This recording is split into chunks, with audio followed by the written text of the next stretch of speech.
Okay, so maximising our time, we're going to jump straight in. Welcome to our latest ISN Live event, Challenging Conversations, Talking Masculinity in Schools, sponsored by the brilliant PSHE Association. We have run events previously on the anxious generation, on AI, on media literacy, and each event has kind of circled around this topic. We are really pleased to now dedicate a full session to this. With the release of Adolescence and now the updated guidance from the DfE, a conversation that had been dangerously bubbling below the surface has had a breakthrough and is being more widely understood. In this session, we want to unpack how extreme and unhealthy views, facilitated in large part by aggressive algorithms on social media, are impacting the young people that we teach. Our experts will break down the research and offer practical advice and guidance on how to build a supportive and inclusive environment to address masculinity, how to frame the conversation without shame or blame, and to invite students to consider the impact of the desensitisation of extremist views. Our keynote speaker for this session is the brilliant Hayley Wilson, who is joining us then today from Kellett School in Hong Kong, the British International School in Hong Kong. Hayley is the Deputy Head of Senior School for Pastoral Community and Wellbeing. She's an outstanding pastoral leader and has been since 2011. She's proactive and passionate about helping schools and educators do all that they can for the students in their care. Welcome, Hayley. Thank you so much for joining us. Thank you for asking me to come along and to present on this topic. And I'm just going to start with a caveat, everyone. I don't claim to be an expert on this at all. It's just something that I'm interested in and something that we've been working on here in Kellett in Hong Kong. And I want to begin with a little story. And it was about this time last year that my husband and I, who is a man mountain, he's 6'6", a very big rugby player, sat in the car and said to me, Hayley, it's a really hard time to be a man right now. It's really difficult to know where your place in the world is. And I was like, what are you talking about, you white, straight, privileged male? You're the most privileged member of society. How can it be hard for you right now? And we had a bit of a to and fro, and we went back and forth. And he was like, you just don't get it. You don't know where I'm coming from.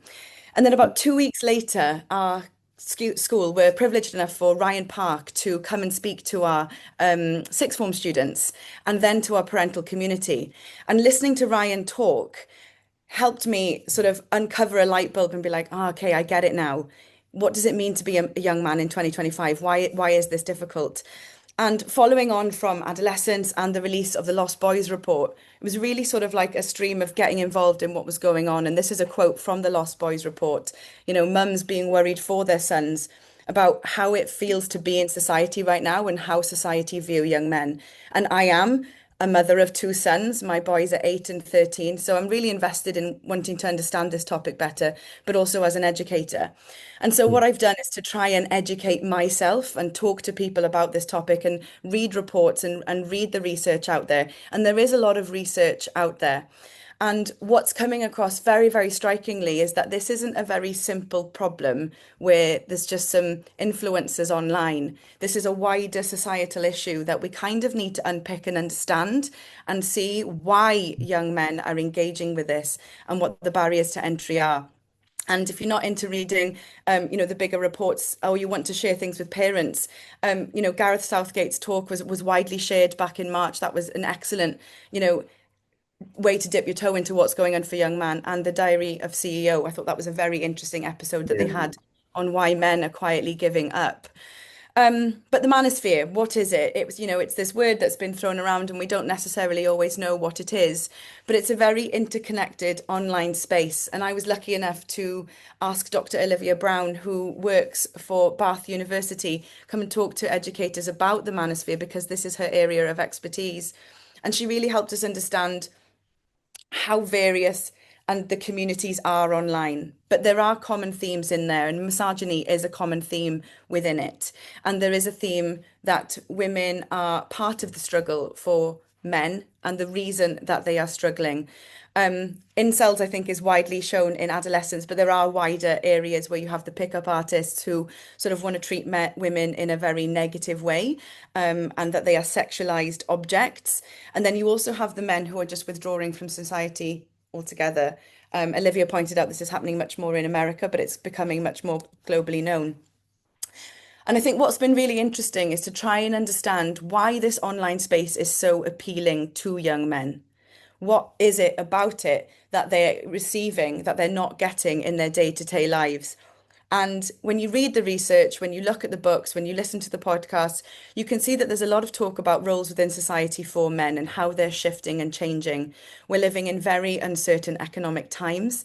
And with the rise of AI, we don't really know what career pathways are going to look like in 10 years' time either. On top of that, you've got climate crisis. One of my year 12 girls said to me last year, Miss, we are living in a loneliness epidemic. And so these online spaces are providing communities for our young men, especially if they don't feel a sense of belonging in school. And if they don't have a sense of belonging outside of school, where they have community youth groups to go to, sports teams to be part of, maybe they're not part of a religious faith like young men used to be 50, 60 years ago, where do they find people they can connect with and identify with?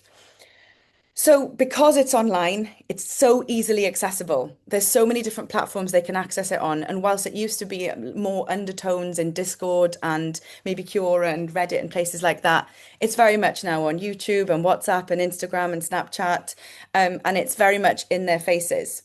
And what's really important to know is that most young men aren't going looking for it at all. It's a very low barrier to entry. They might be going on there to get information about gaming or going to the gym or dating advice. And what that does then is that quickly shows them content that are linked to more misogynistic viewpoints. This then sends them on a spiral.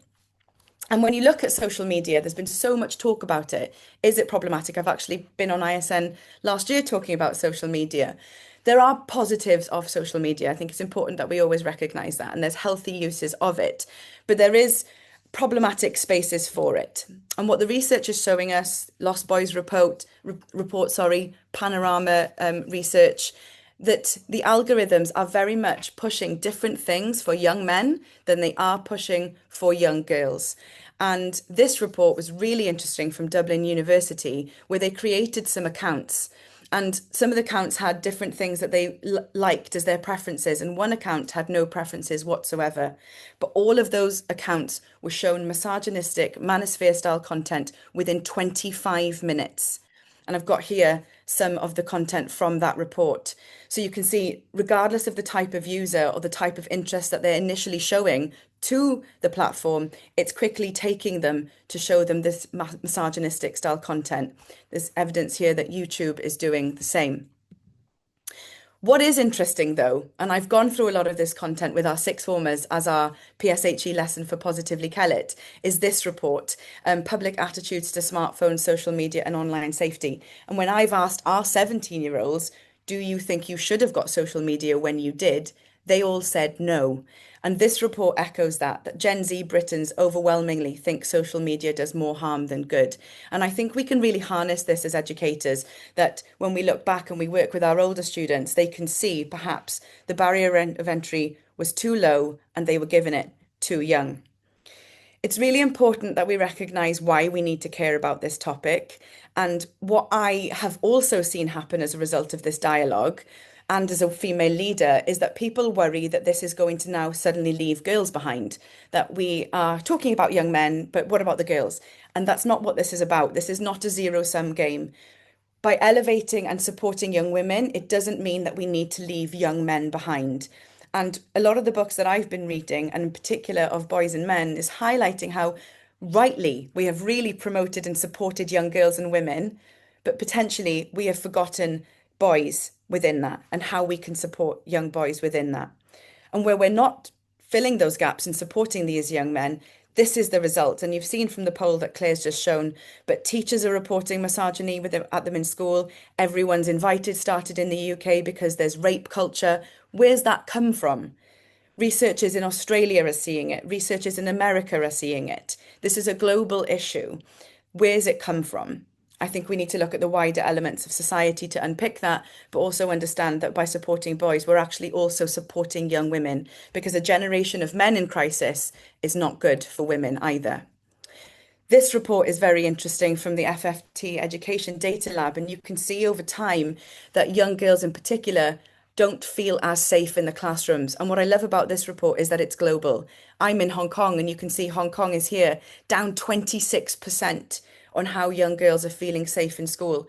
And whilst there may be other contributing factors to that, we cannot entirely forget that the way that they're being made to feel by the community around them, especially if misogyny is prevalent, might be contributing to that, especially when they want to speak and use their voices and feel brave in their learning. I'm only briefly going to touch on this because I know you've got some wonderful panelists to talk about this. But for schools to consider, we really want to be looking for the isolation for young men as markers that they might be engaging with these online platforms. But it's also really important for us to acknowledge and talk to our students that the majority of our young people will never be in these most extreme communities. They might touch on it, but they're not all delving into this. This is not every young boy in your school, okay? They are likely to be exposed to it, but it's not necessarily the rabbit hole that they're going to go down. We really need to think about how we're cleverly, consistently, and indirectly embedding critical thinking to challenge students to think about online claims. Just this morning, my year 9 tutor group, what do you want to talk about from the news this week, team? Charlie Kirk was killed last night. Okay, let's look at that. What's the source? What's the content? Who was the author? What does this mean for society? How can we keep ourselves safe with watching that content as well? These young people are very aware. We need to build strong communities. They need community. They need to feel that they're part of something. Otherwise, they may go and look for it elsewhere. Jonathan Haidt's book talks a lot about that. We really do need to create the conditions for honest, non-judgmental, curious conversations. When young men think that they're being judged for what they're saying, they're likely to shut down and put up that wall even more and be like, no, I'm right, you're wrong. Especially as a female teacher or a female educator, if we're seeing that they're not really taking us as seriously as they used to. I do think schools should be engaging with the parent curriculum, engaging older students to talk to younger students, and ensuring our young men feel capable and they have purpose. We really need to be doing that as frequently as we can, whilst also taking into consideration the new guidance, which I know Liz is going to be talking about in a moment. But my final point is this, and I think this is so, so important. And I think I've fallen foul of this before I started investigating this topic more broadly. Please don't ever attribute poor behavior to toxic masculinity. It is not toxic masculinity, it is behavior.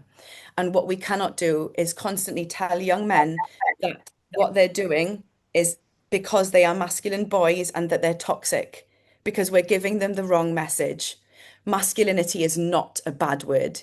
Masculinity is a good thing. And it's become something that we do not celebrate. And there are so many positive characteristics of masculinity that should be celebrated. Characteristics women can also have, they can also be feminine characteristics too. But how do we really support and celebrate our young men? How do we help them find that purpose, show them that they're capable, and that we don't attribute when they mess up, when they do things wrong, to toxic masculinity? That's a behavior. It's all resource there. It's all there for you to look at in the slides. I am on LinkedIn. If there's anyone who wants to reach out and ask me any more questions or pop them in the chat, I'd be very happy to answer them. As I said, I'm not an expert, but I am interested and I'm very much here to learn from the panelists as well. So thanks for having me, Claire, and over to you. Thank you so much, Hayley. Thank you for sharing. Yeah, these slides will be made available then after this this session, so they'll be available in the show notes as well, so you can go back through and have a look at all of those references and those further reading suggestions as well. Some really great points made there that we are going to touch on and go into more detail as well throughout this training session. We're now going to hand over to our sponsor for this. This is from the PSHE Association.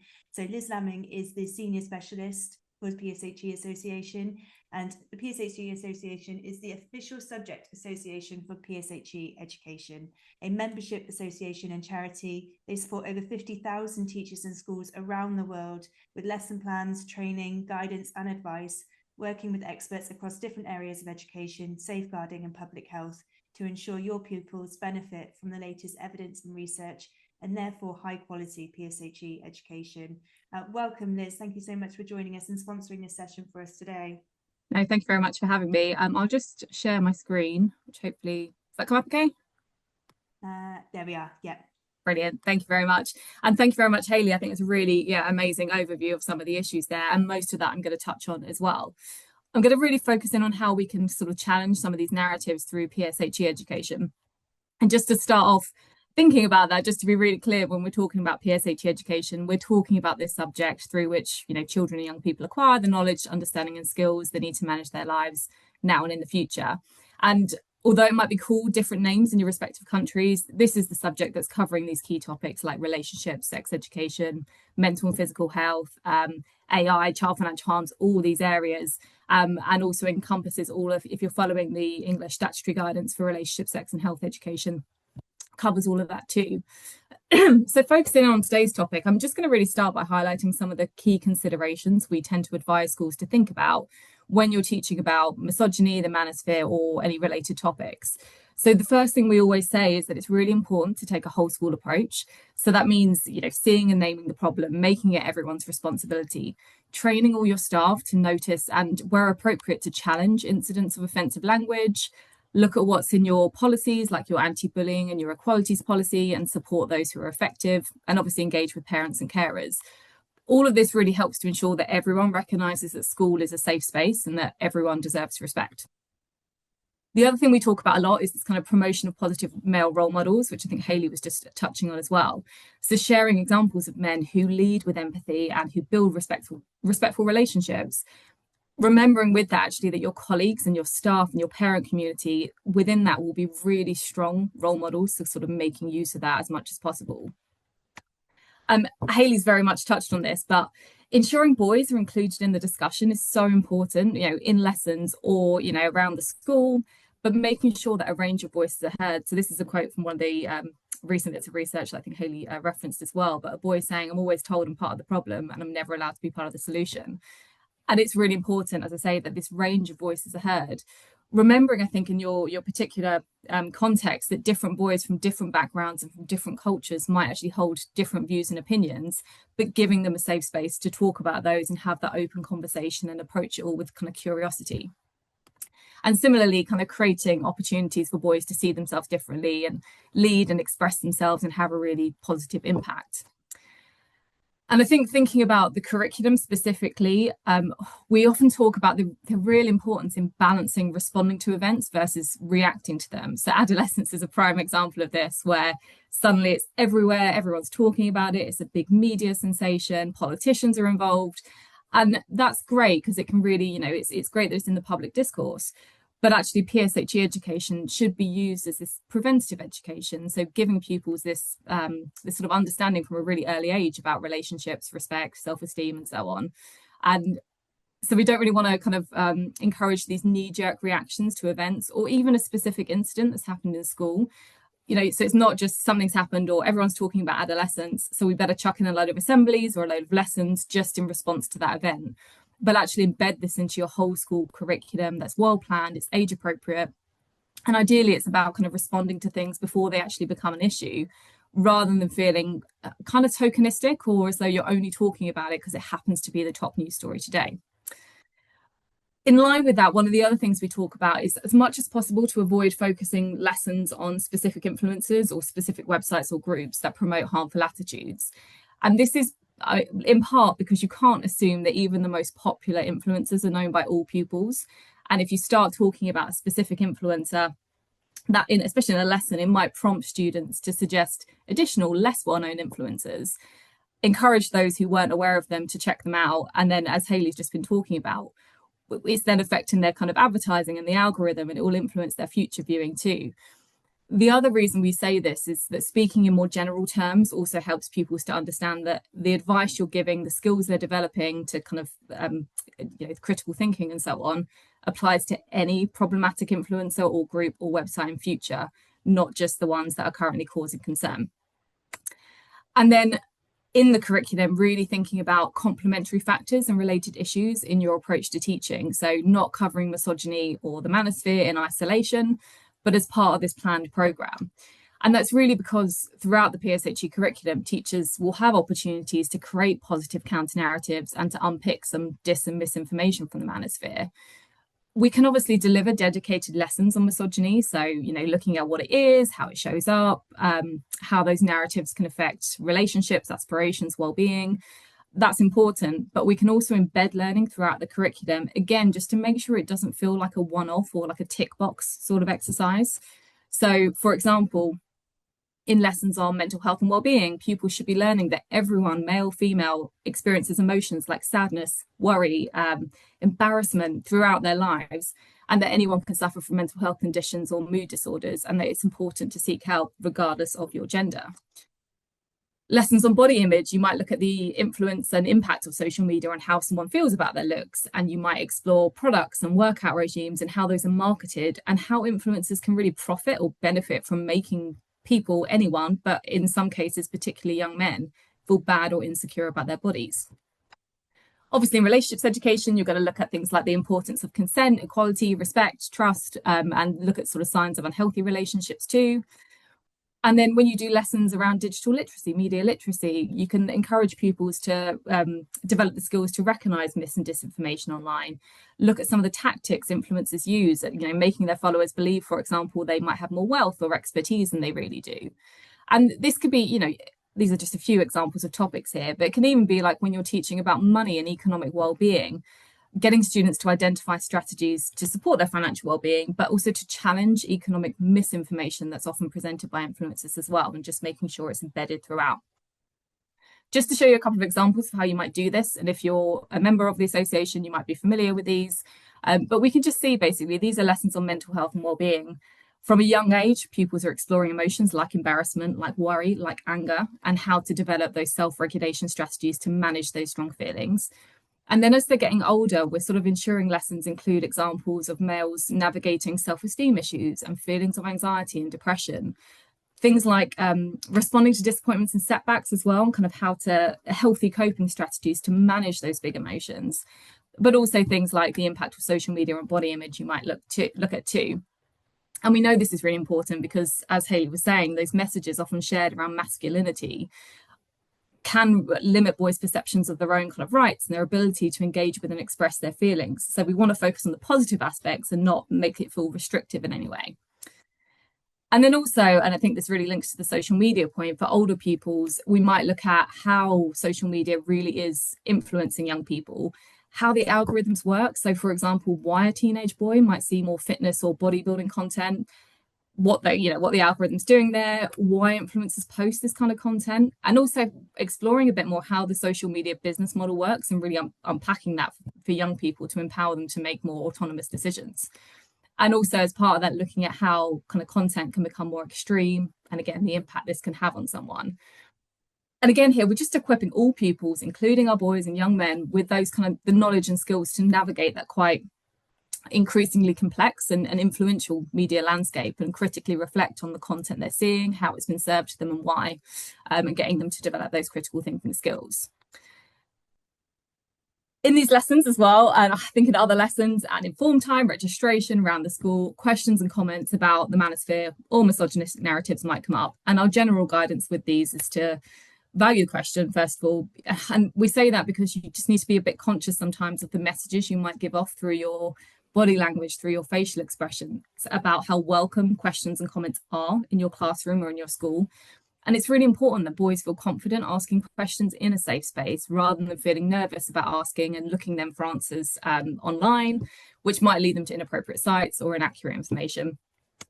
Refer to ground rules if needed, and if they've said something offensive or inappropriate, follow your policies as you would in any other lesson. Ditto if there's a safeguarding concern, making sure you're following those.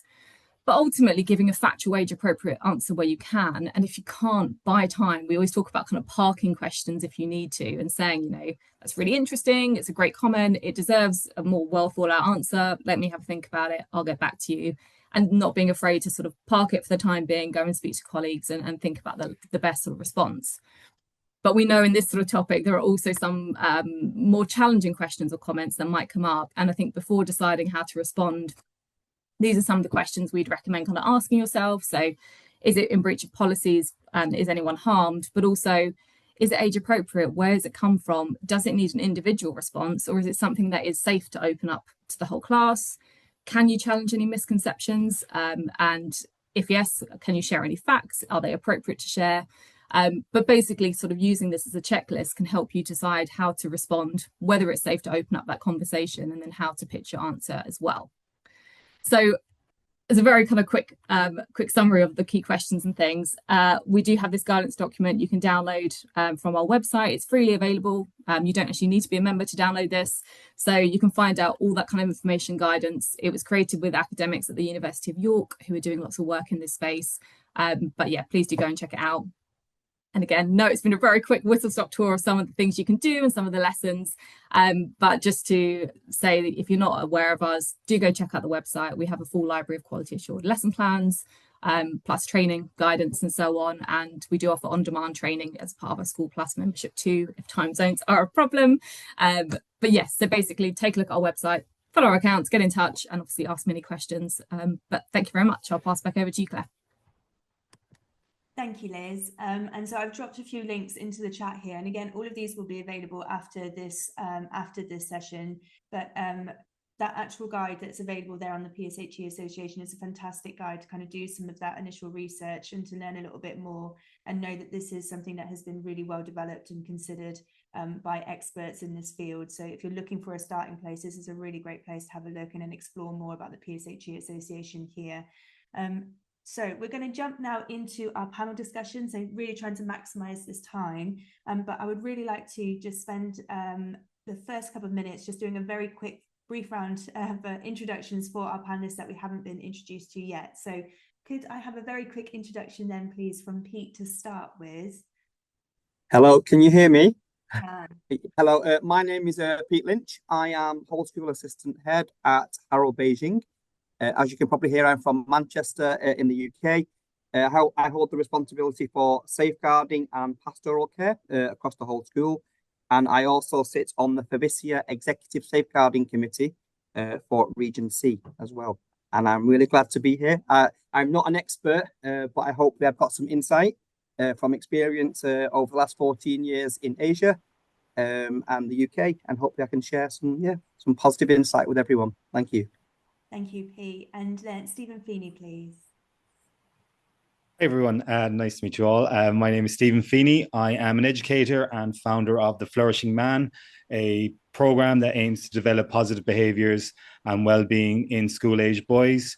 I've been a teacher for 15 years and have international teaching experience from my time in America. And again, hope to share some tips that you can hopefully apply to your own classroom. Thank you, Stephen. And Darren. Hi, good morning, everybody, or good afternoon, depending on where you are in the world. I'm Darren. I'm a Deputy Designated Safeguarding Lead, pastoral leader, currently working as a freelance consultant. So, yeah, happy to be part of this conversation today. Thank you, and welcome, everybody. Thank you so much for joining us. We're going to jump straight in, and Darren, our first question is for you. So we wanted to ask, what are some of the most common ways extremist or misogynistic content is reaching young people? And how can educators identify when these ideas are starting to shape attitudes in their classrooms? Yeah, I think certainly we're seeing most of this content being on social media. Citing the Lost Boys report, I know Haley cited it as well. There was a shocking statistic that said that young men are more likely to have a smartphone than they are to have a father in some regions. So the prevalence of mobile technology, online content, TikTok being some of the places where young people are, Snapchat, because of its disappearing messages feature, WhatsApp groups where content is often shared and reshared, YouTube. I would also say the PornTube sites as well, where we're seeing a lot of misogynistic content. And that was accelerated during the pandemic, and that doesn't seem to have slowed down. That trajectory has sort of continued. How educators can be aware and more vigilant, and it is to do that, to practice that vigilance. What are students saying? What are kids drawing in their artwork? So, working in schools, I've seen, sort of depictions of misogynistic content, or, sketches of, somebody who, young people or young men particularly idolize in the sort of manosphere. Are they using particular body language? So it's really training teachers to be vigilant, what to notice, and create a culture of reporting. You know, give an example. One school I was in, if you're familiar with the P. Diddy case, and he was on trial for sex trafficking, rape charges, and there was this phrase being thrown around saying, we're having a Diddy party. And for most educators, that would probably go over their heads. So it's training teachers about what to look for and maybe what to spot, the sort of language that young people are using, and to have a culture of reporting, whether that's straight to the DSL or pastoral leads. I think it's important to train teachers in how to manage those things when they do arise. So being able to de-escalate the situation. You know, there's nothing worse than making a public sort of hanging if you notice or you hear a particular comment or something is said.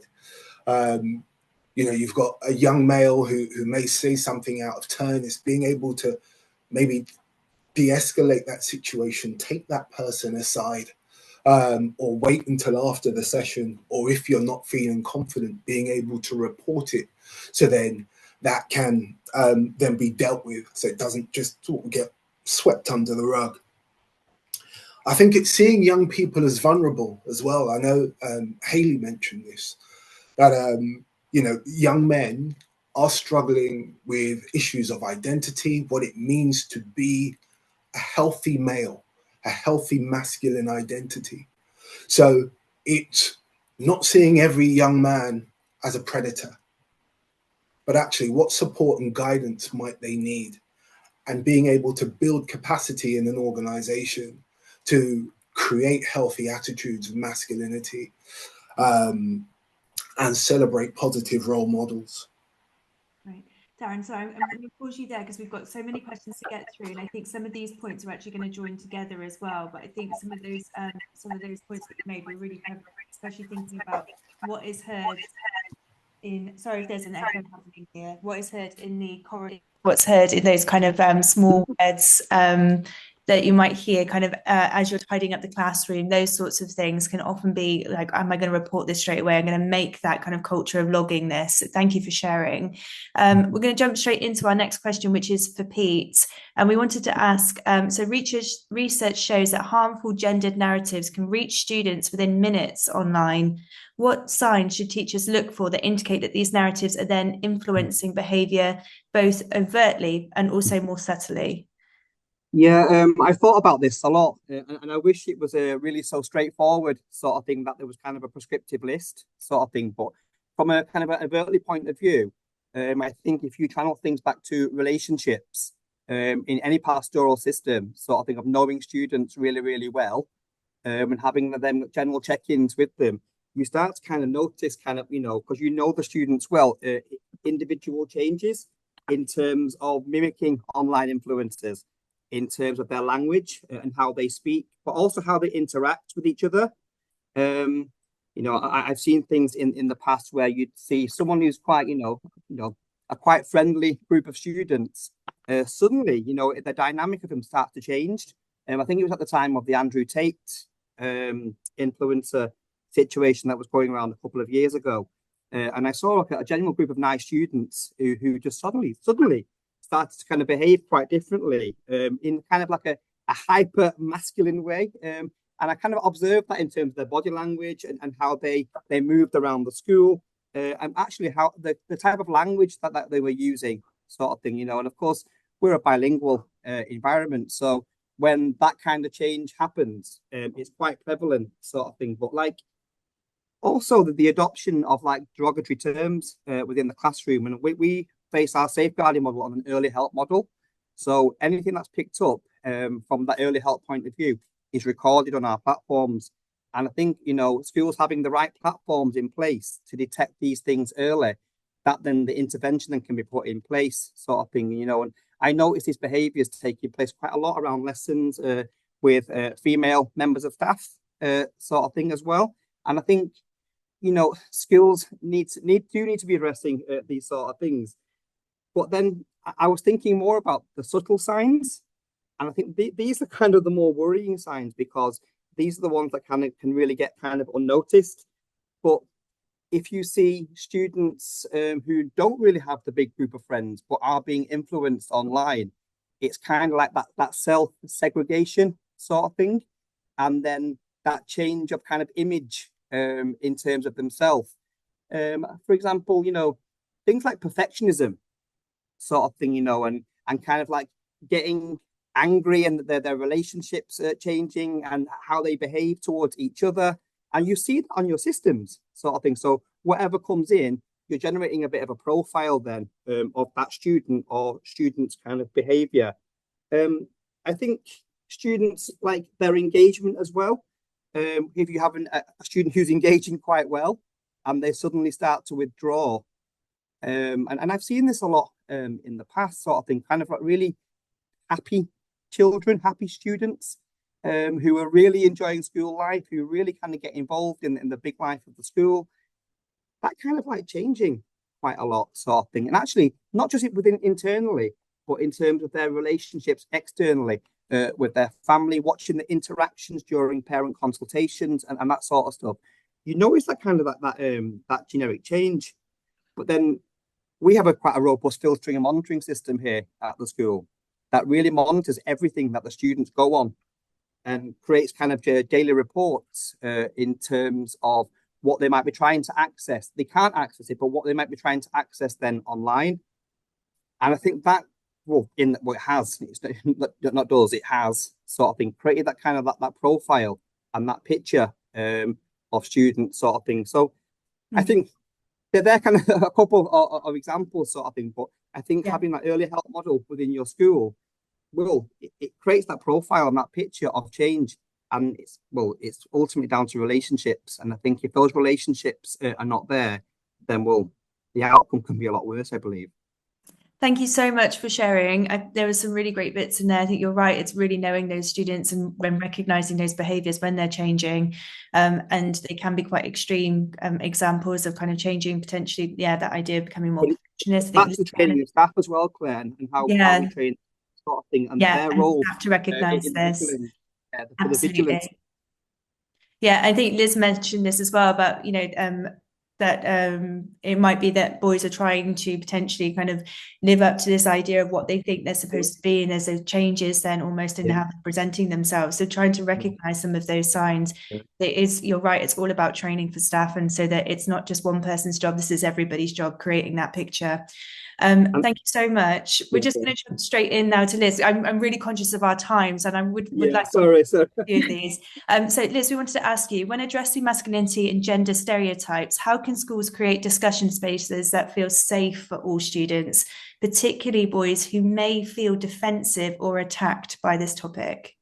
Yeah, it's a really good question. I think it's something teachers are really grappling with. I mean, we always say in lessons, in particular, like PSHE lessons, and certainly talking about this topic, creating that safe space is really important. So negotiating ground rules from the start that, we're going to be respectful, we're going to listen to different points of view and things, so that pupils do feel really comfortable sharing their views and listening to each other and kind of having that open dialogue, asking questions without fear and so on. But one of the other things we say is to distance the learning. So when you're explicitly teaching about misogyny, the manosphere, influencers, use case studies, scenarios, talking heads, videos and things.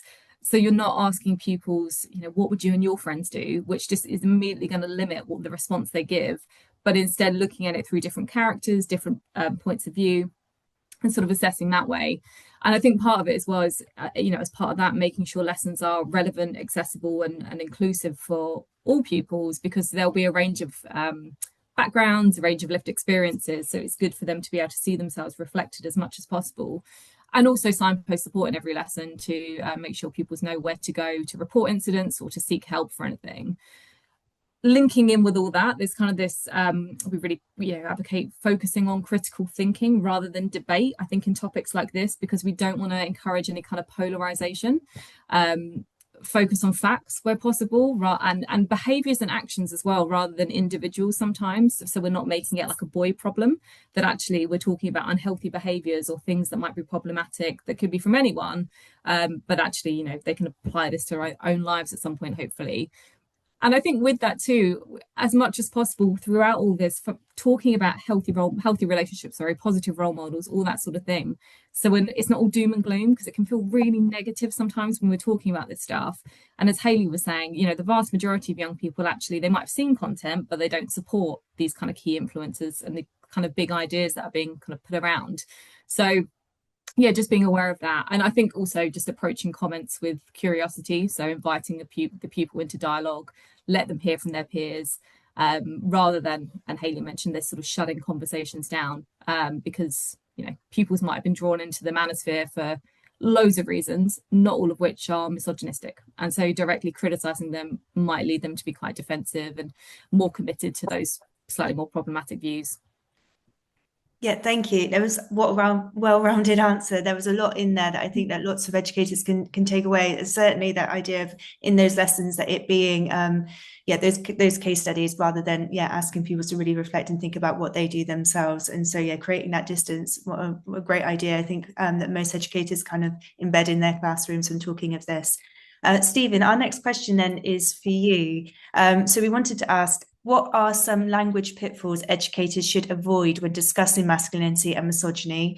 And what alternative phrases or framing approaches have you found to be more constructive? Yeah, thanks, Claire. I think, all the previous speakers have really touched on a lot of what I was going to discuss in relation to this question, but I think it's really useful to go over them again.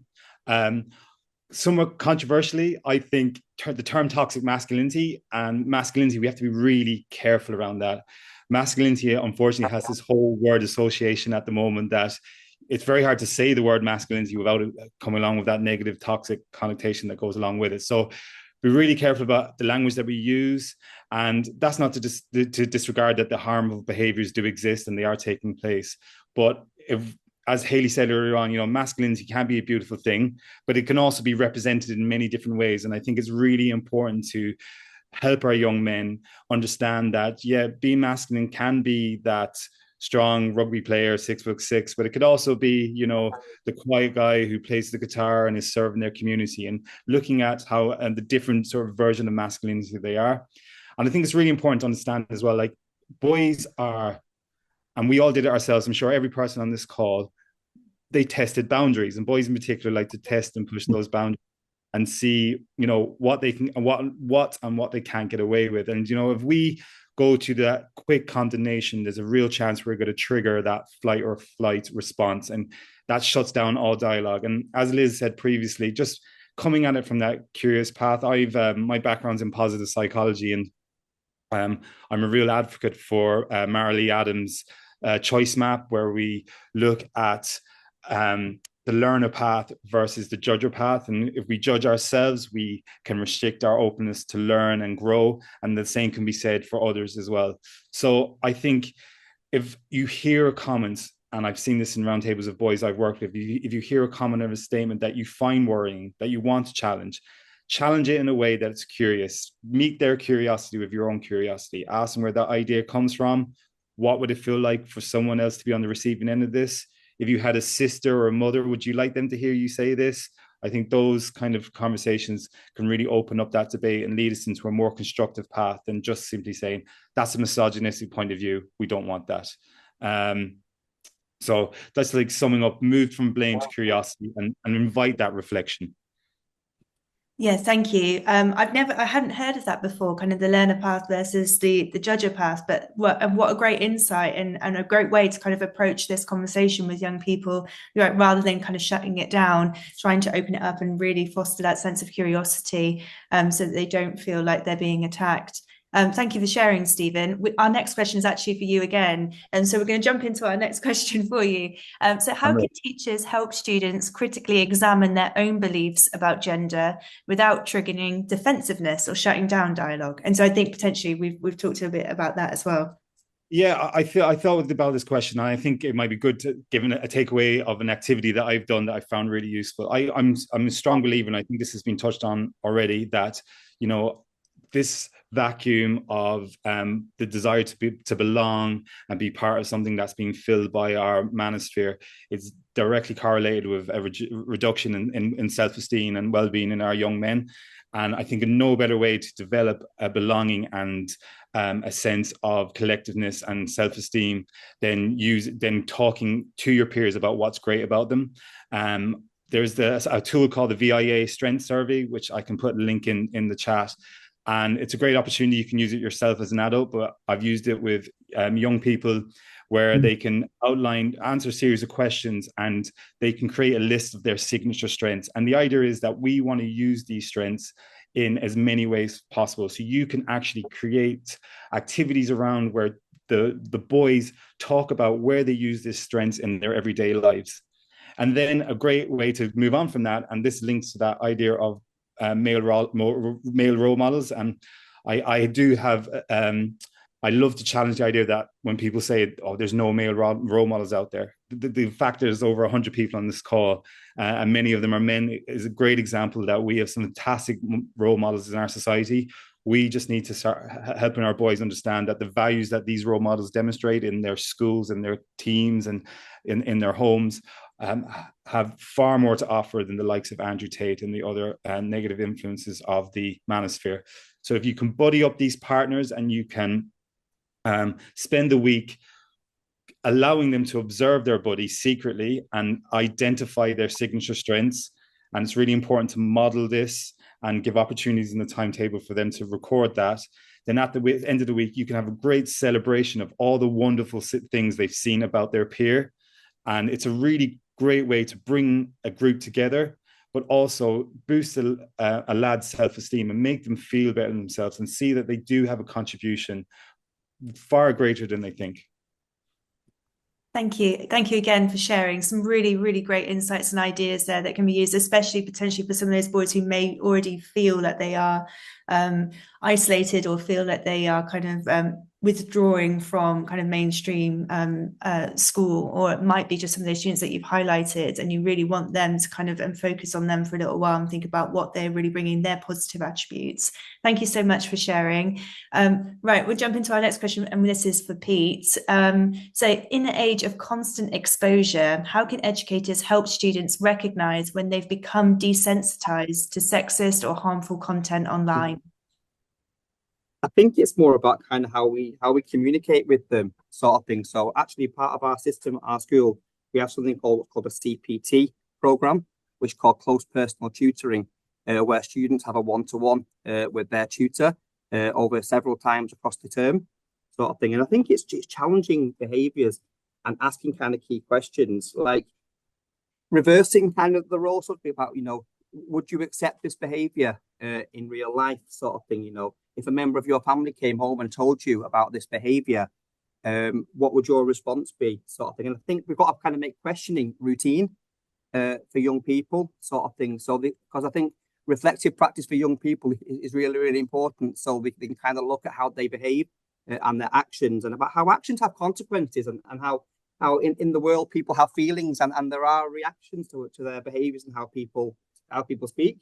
So I think in terms of clear questioning, I would say, in terms of those relationships, sort of thing. But with that kind of question, though, there has to be trust, sort of thing. And it's making sure that you are being kind of like constant, sort of thing, in terms of recognizing when a student's when their behavior has changed and how they become so desensitized.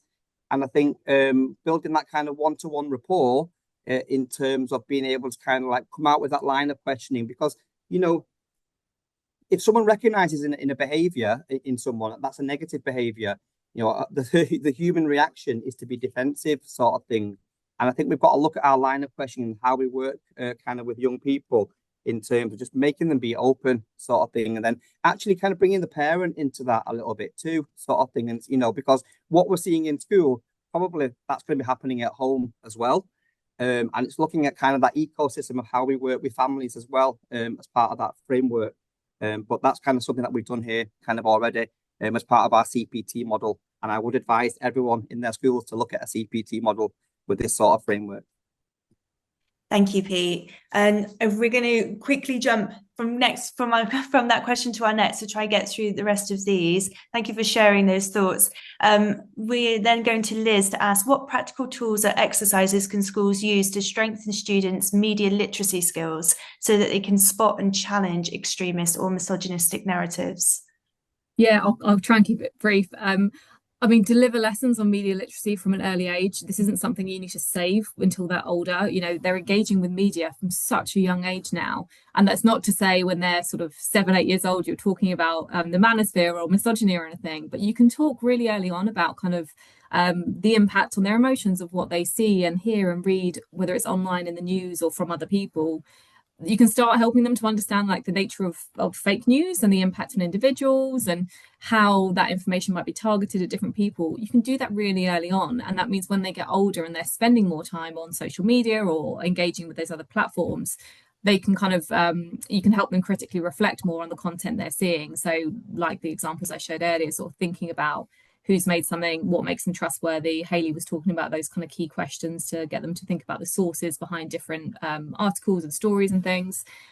And I think with that, you might create kind of, or you can ask them to create checklists and things of the types of things they might look out for, particularly when they're older, to spot more misogynistic narratives. And it could be things like, you know, sweeping generalizations, displays of wealth, fear appeals, things that look too good to be true, those kind of things that can pull more vulnerable people into the manosphere, sort of getting them to question that quite early on and critically think about what they're seeing online.